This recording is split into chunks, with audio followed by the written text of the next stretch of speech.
Linköping Castle began to be built as the bishop's residence in the 12th century. It continued to be the bishop's residence and entertainment rooms throughout the Middle Ages until 1527, when Bishop Brask fled to Poland. The house has increased in size to become a castle with a defensive wall. It was taken over by King Gustav Vasa. The king began by celebrating Christmas here already in 1527. They had been real adversaries, and now Gustav had managed to take power over the church in Sweden. As the new master of Linköping's manor, as it was then called, he immediately began to put in larger glass windows and doors between the rooms. Several years later, big changes occurred when the 3-storied house of the bishop was transformed into 2 stories with higher ceilings.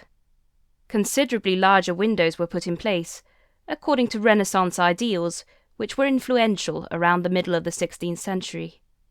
A new entrance was built facing the outer courtyard on the southern side, and a new entrance to the house on the north side. Gustav Vasa's son, Johann III, built the high 3rd floor first, and then it needed a stately stairway up to the new floor.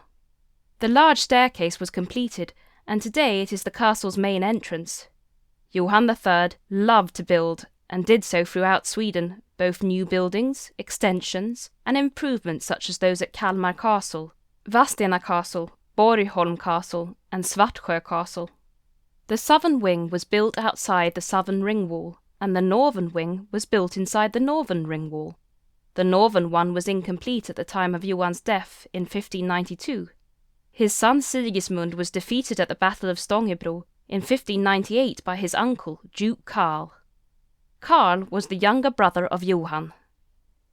2 years later, at the bloodbath of Linköping in March 1600, Duke Karl consolidated his power and became King of Sweden some years later. He then continued building his brother's unfinished north wing. He saw to it that the castle got beautiful gables of hewn limestone that were not inferior to those of Vadstena. Since no one lived in the castle for the remainder of the 17th century, it began to fall into disrepair. In the year 1700, large parts of Linköping were destroyed by fire, and the castle began to function in a different way. The town hall burnt down, and new premises were found in the castle. Both the city court as well as the cells for prisoners were placed in the castle wings. Prisoners rested in the courtyard, which was divided by a wall running across it.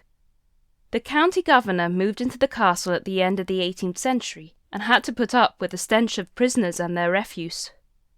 The conditions of the prison cells were so appalling that they died of diseases, cold and starvation, occasionally even murder.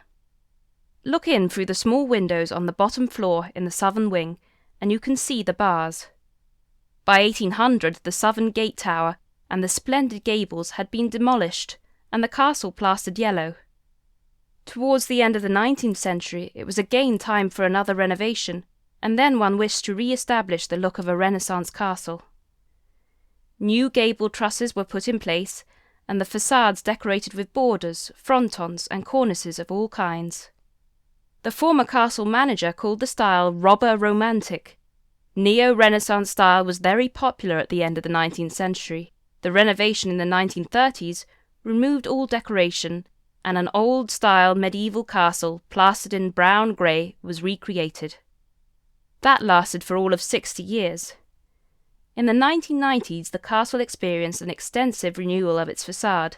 A comprehensive archaeological research on the building was undertaken to try to order its complex building history.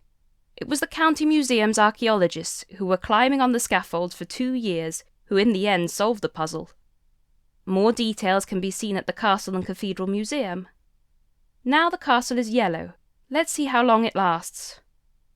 There we see the next large yellow building, right next to the castle. It is in fact the town hall.